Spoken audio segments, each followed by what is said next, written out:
Welcome to the Boutique Lawyer Show, your one-stop shop for all things impacting Australia's largest demographic of legal professionals.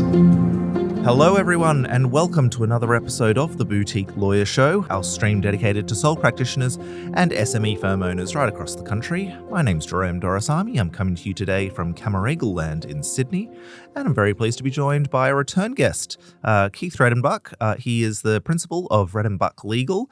He's also a former award winner, having taken out, I believe it was the construction and infrastructure category at our Partner of the Year Awards back in 2021.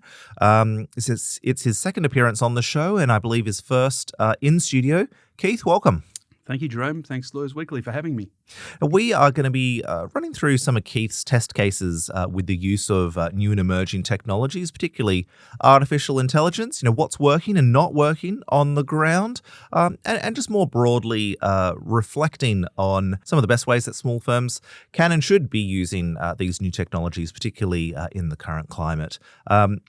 Keith, there's so much for us to dive into here, and I'm really keen to get your take, get your on the ground experience and observations. We on this show, we often talk to the legal tech providers, and it's really great to get their insights into the nitty gritty of the potential of some of these platforms that we now see. That'll be really great to get the practitioner's take from yourself on what is the experience for those that are actually using the tools. Before we get into all of that, tell us a little bit about yourself and the practice that you run. Thanks, Jerome. Well, yeah, this is my 30th year in the law, which is quite amazing when you say it out loud. I've had really three different, phases to my career, each of them about 10 years. I'll call it the first 10-year early learning phase, where I started in the big law firms, worked in major projects teams, PPPs and other infrastructure, which was great learning for me. And it saw that first phase of adoption of technology. If you go back to some really ancient products where you would get a floppy disk and some other things that we today would look at with strange eyes. But the second phase really was becoming a partner and making sure that I had my own practice, which I was able to portably move around as I journeyed my way through different firms and states. And that was a really formative phase, because most of those customers that I've had that relationship with start and continue to this day. And then finally, the last sort of 10 or 11 years in my own firm, and really having an opportunity to flex my experience and flex the technology side of it, which really inspires me, starting, back in 2014 when I really started to get that, IT bug in my system. And since then, there's been some pretty exciting things that I've been able to do. Yeah. In that 30 years, have you ever seen the same volume of change in such a short period of time as what we've seen in the last, say, 3 years with AI? No, in short. The hyperbolic change that we've had and the adoption of AI is like nothing I've seen in 30 years. In fact, I was thinking on the way here that, in fact, it could apply to most of society. I have had at least 10 dealings with some form of electronics this morning, from checking my phone in the morning, asking AI some questions on the way about some different things that I wanted to ask it, getting directions here, finding my way to a car park, which took my number plate automatically and doesn't even need to get any more details, and so on. It's just transformative. So I would say in that last 10% of the 30-year career, there's been maybe even 90% of change that I've experienced in 30 years. And that says a lot about some of the props that I'm going to show you and take you through today. I'll try and explain for your listeners, but then we'll get some socials to really show how much things have changed. And it's extraordinary when you put it in those terms over the course of that 30-year career.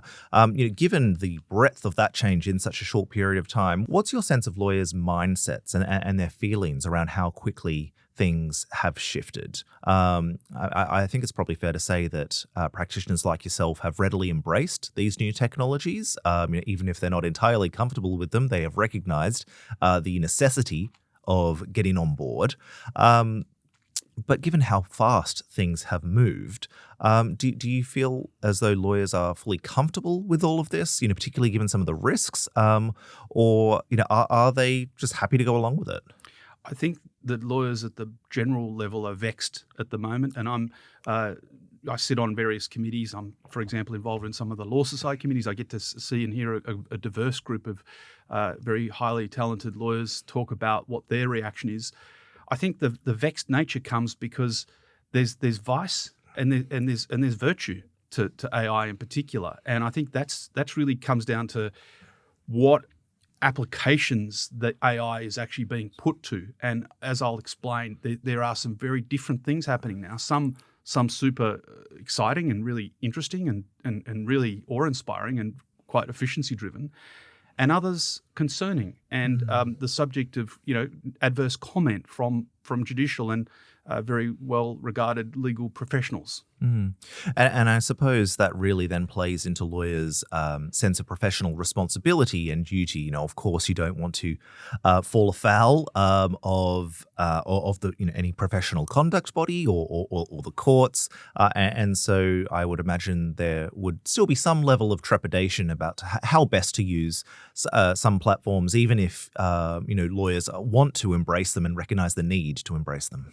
There's the ethical, and then there's the practical dilemma. And if I could illustrate, I've got an old relic which I brought in with me today, which is my bound Australian Standards version, which you can see is about kind of an inch thick, and it carries with it 4 different versions of the Australian Standards. Now, it contains my old markups, and you can see I've highlighted them, and they're my intellectual property as to what I would do if I was changing the base Australian Standard. Now, that's basically able to be carried around, and you can see I've made it a small little A3 size. However, that now actually fits on my phone. Yes. And so you have to ask, and I can upload those versions to, say, Microsoft's Copilot, which I use on my phone, and I can ask it questions like, which clauses will I need to change if I want to delete, say, the word practical completion, and so on. And it'll give me a full list, which I can then go away, I can check, I can review and carefully go through in a very detailed way. That exercise that I just mentioned probably generates in about maybe 3 seconds or so. It would take a paralegal, I suspect, who's not familiar with those documents, approximately a day to a day and a half back in the day when I started this in this profession. So, because they'd have to manually go through each clause and check off each one, and there'd be no way of skipping through it like an AI machine does. However, on the negative side, here's a negative one. I've had some cases where, in particular, self-represented litigants love this AI because it means that they can kind of, I guess, fake being a lawyer. And that to me is of concern because, and it's been noted by the courts as concerning, because the way those AI cases are generated and the references to, say, precedents, you might get a case like, say, Smith and Jones supposedly on practical completion, but actually it's, a family law case. And the AI machine has hallucinated. So that is of great concern to the courts, and I know it's been the subject of some judicial criticism and comment. Yeah. We're chatting with Keith Redenbach, and we'll be back with more right after this. Keith, tell us about some of these other relics, to use your word, that we have here on the table. I'm sort of going back in time and thinking of some of these things that I remember from law school, but please describe them for our audience. Very good.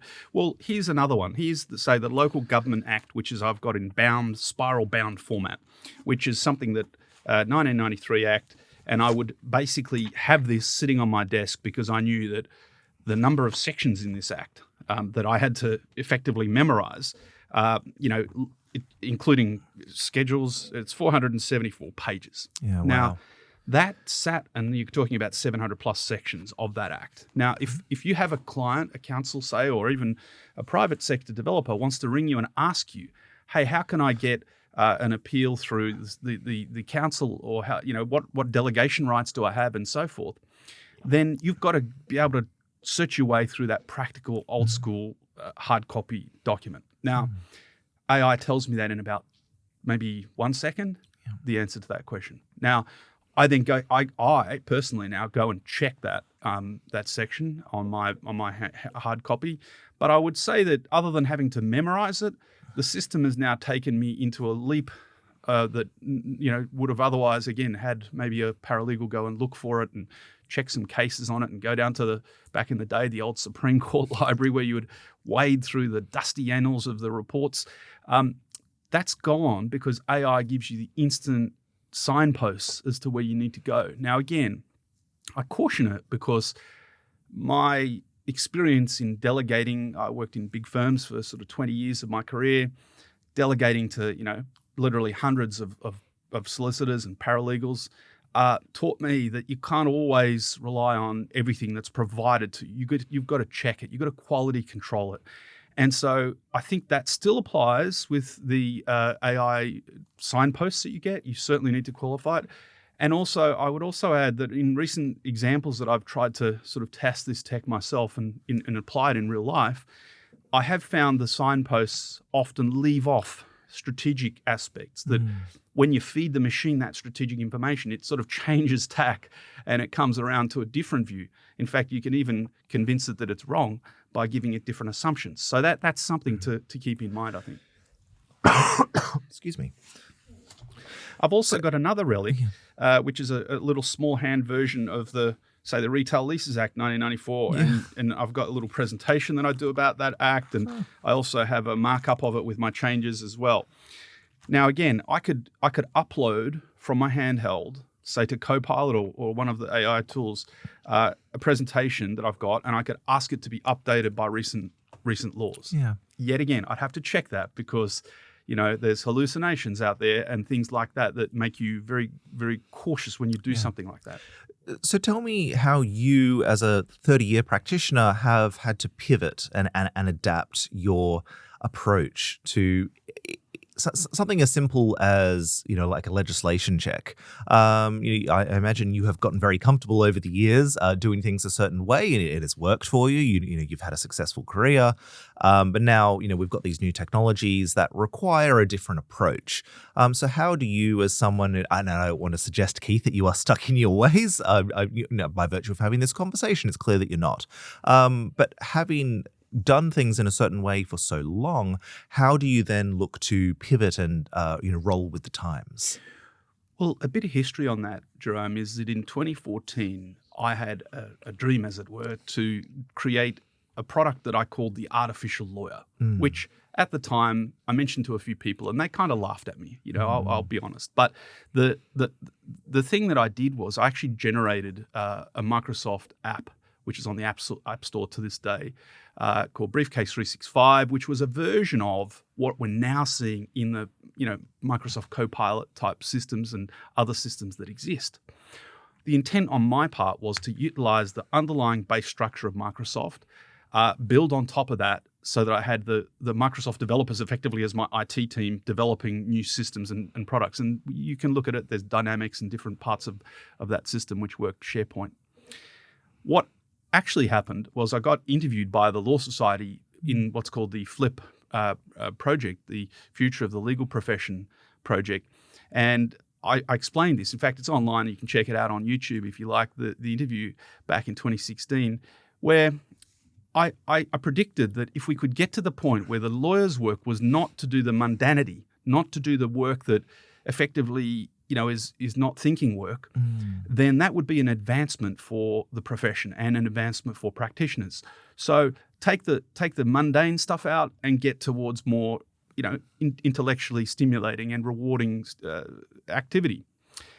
That's what's happened. And like I said to you, it's really only the last 3 years it's become a reality. I've tracked it very closely. I've carefully watched it because of this product that I generated and created. And I also felt that partly the hyperbolic adoption of this AI was quite transformative, and I took that on very early to check it out. Of course, it started off very shaky. It started off a bit like the Wright brothers figuring out how to fly a plane, and then somebody telling one of them to get behind an A380. People didn't know how to use it, and there's still that uncertainty out there. I frankly love it. I think it's one of the greatest things that I've seen, as I said, in 30 years. I'm reminded in this discussion about actually, how relative things are. Because I remember vividly back in 2000 being told by one of the managing partners of a firm I was at, in fact, the whole firm was told, don't use emails, they're not safe. Mm. There was literally an instruction to the firm never to use emails because it might result in client information being sent to the wrong person or hacking or similar. So we've come a long way because there's courts that are online now. They accept emails. They prefer emails in many cases due to urgency of matters. So I think the way we're doing it now is by harnessing the appropriate and procedural technology, if you like, and then making sure that the substantive application of the legal intellectual property of what a lawyer really should be doing, in my opinion, which is to provide judgment, is to provide strategy and to provide proper legal advice, taking into account many factors, including, of course, the law. That's what you've got to do. Yeah. Well, I suppose you could make an argument that emails are, once again, no longer safe, given all the cybersecurity concerns that we currently have, but I very much take the point that you are making. So how do you then look ahead to 2026 and beyond? With some of these adaptations that you're making in your practice and that some of your colleagues will be doing in other firms as well, how do you sort of see your role evolving? Well, I'll take you to another prop, Jerome, which is this is another relic, a contact list. Oh, wow. And you can see it's an A3, A4 binder. It's like a Rolodex of It's sorts. a Rolodex sort of style system with many contacts where you would basically have that sitting on your desk and call people in that way. That's now, of course, incredible. It's all on my phone now. Yep. And, of course, built into systems that I've generated, such as my IT products and my practice management software and so forth. To answer the question about where's it going from there, you have to consider that context, because that was a 2004 contact list. I can remember the date because I'd changed firms and I was keen to set up my new practice, and I had that contact list. It's kind of a sentimental purpose because it generated for me more work and opportunity than I can remember any other list or document has. To go forward, I think there'll be integration of business marketing intelligence, integration of legal support, and then integration of all of the aspects of the provision of advice that lawyers have that used to be in, say, precedent banks. You used to have a folder like that, and you used to have a cabinet in your office. I vividly remember one of the partners I used to work for, when I was a young solicitor, saying, "Knowledge is power. Nobody goes into my precedent closet." Yeah. was the sort of approach. Now, most of the stuff that same person was talking about then is on the internet now. So harnessing that and making sure that your quality systems appropriately deal with it, I think is very important. And finally, that human element of checking, of having the ability to sort the wheat from the chaff, from being able to pick a hallucination straight off just looking at it, through to be of an IT nature, through to being able to kind of sit down with a client, condense what can sometimes be very, very difficult material into something that they'll understand and be able to act on. They're the things that I think are going to change. Keith, I just have a few more questions for you, which we'll get to on the other side of this. So, Keith, when you sort of look at some of these items that we have here on the desk, your contacts list, the legislation that is bound, how has your view of the role of lawyer shifted in recent years, and particularly the sense of service that you will have had, over the last 30 years? Has that evolved at all, or do you think we're just the setting has changed, but the principles remain steadfast? Look, there's warnings and there's promise and opportunity. The warnings are said by people like, say, Brett Walker, senior counsel.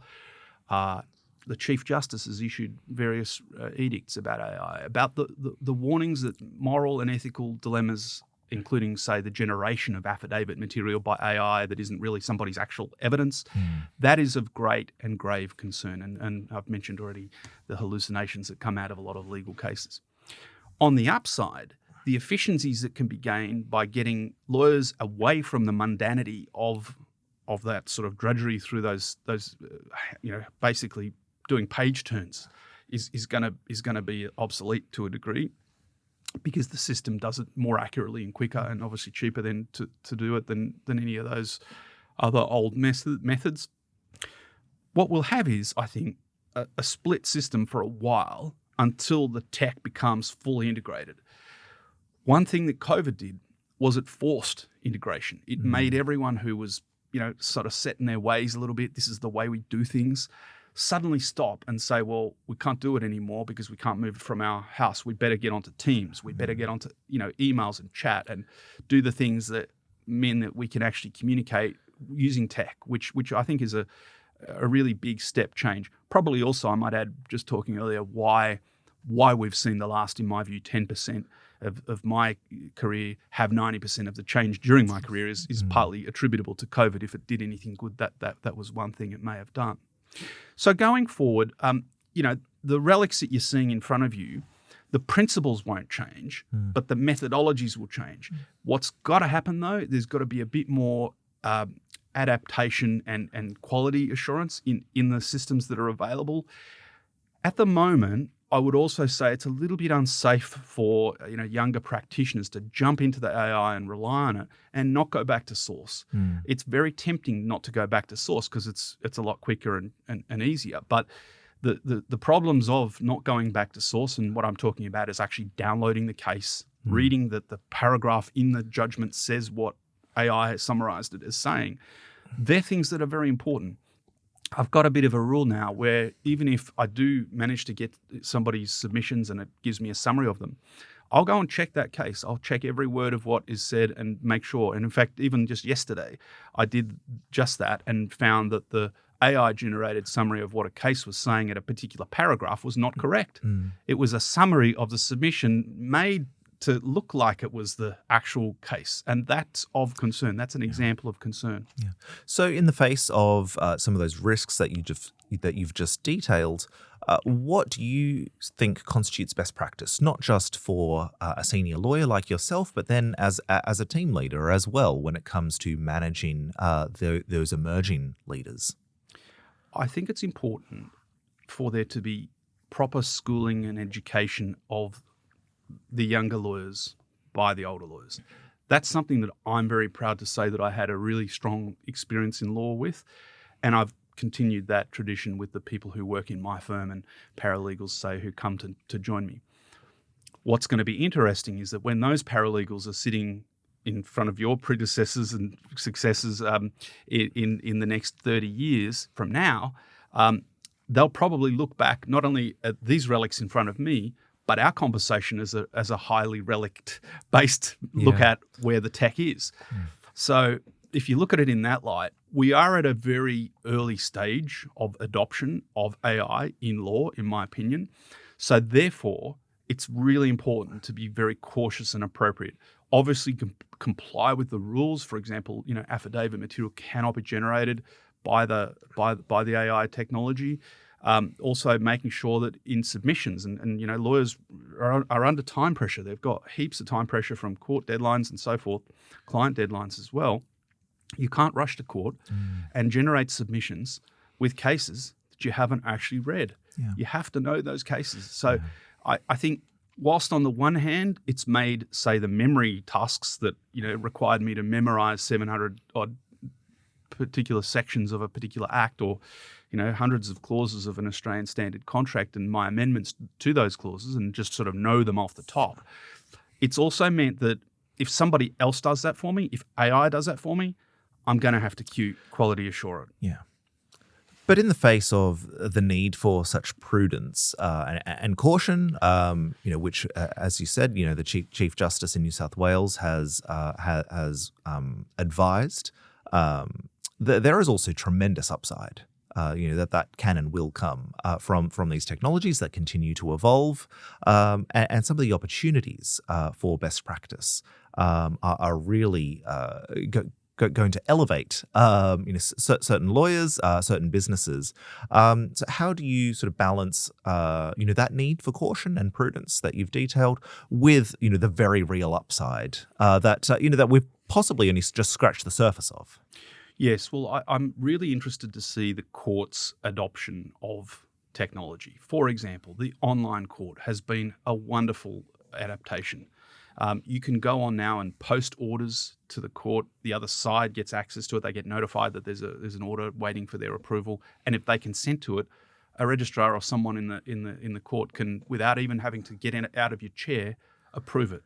Now, back in the day, you would have to file a motion, go down to court, file it over the counter, wait, serve it, then have the court basically officer issue it and give you a listing time frame, and then all show up to court, maybe waiting in a queue of sometimes 25, 30 cases for your case to be called. In other words, it's taken a 3-day round number task down to maybe, 30 minutes. That's what's going on right now. So if the court can get that level of efficiency, and it has, then the sky's the limit. Yeah. We are really at the start of something very exciting in my view. I'll challenge one thought. How about this? Imagine the court made the decision based on the submissions and nobody actually had to go there and argue the case. Yeah. Well, there's a thought. There is a thought. You're right. And I'm not sure we're there yet, and I'm not sure we're at the stage where, recently the famous chess champion was beaten, and then he recently beat again the AI tech, but he beat ChatGPT. But I think we're going in that way, and I think when lawyers look back on this interview in 30 years, they'll probably say, well, of course we were going to have determination by, the principles that the court has set out. They've got practice notes. If you apply those practice notes, the decision in many cases is quite clear. So I think there will be that development. When, how, it's hard to see. But we know that from the exponential growth from these relics that I have in front of me, Exhibit A we'll call them, to where we are today, if I'm saying to you that the last 10% of my practices 30 years has generated 90% of the change, well, what's the next 30 going to do? Well, with that in mind, Keith, we're recording this towards the end of 2025. For practitioners listening to this, what is your guidance or words of wisdom to them as we come into 2026? How best can they be conducting themselves and managing their practices? Well, I'll answer that by showing you my final relic here today, Jerome, which is a photograph of me outside the Supreme Court in full barrister's regalia. Yeah. I had to borrow that outfit. It just fit. What it taught me, though, having to appear before the court, having to move, I was moving somebody's admission, was the virtues of just how important it is to be a lawyer and what responsibility you have, not just to yourself, your clients, and the court, but to society. It's something that's a little bit undervalued. I'm reminded of the famous show Better Call Saul, which some of your listeners might know, and the rather unfortunate brother finding that his older brother, who was a very privileged, esteemed lawyer, found that his younger brother wasn't entitled to be a lawyer, and he said, giving him a law degree is like giving a chimpanzee a machine gun. The intention, of course, implication being is that there's an indiscriminate use by someone who doesn't appreciate the value of the what they have in front of them. So I feel like if they keep in mind their ethical obligations, if they keep in mind their duties to the court, to their clients, to the firm, and to themselves and to society, they're the things that are going to guide them through all of these challenges. And they are challenges, but they're very exciting challenges, Jerome. And I look forward to the next 30 years, I hope, of seeing how it all unfolds. Keith Redenbach, thank you so much for your time. Thank you. And thank you to the listener for tuning in. We hope you enjoyed this episode. If you did, please give us a rating and review on whatever platform you use to listen to podcasts, as it'll help other lawyers discover and enjoy this show. And if you've got ideas for other episodes we can run, please get in touch at editor@lawyersweekly.com.au. You can also reach us on social media. See you again next time. This podcast is produced for educational purposes to give you general information and a general understanding of the law and should not be considered legal advice. Any advice is general in nature and does not take into account your objectives, situation, or needs. Because of that, you should seek professional legal advice before acting on any of the content.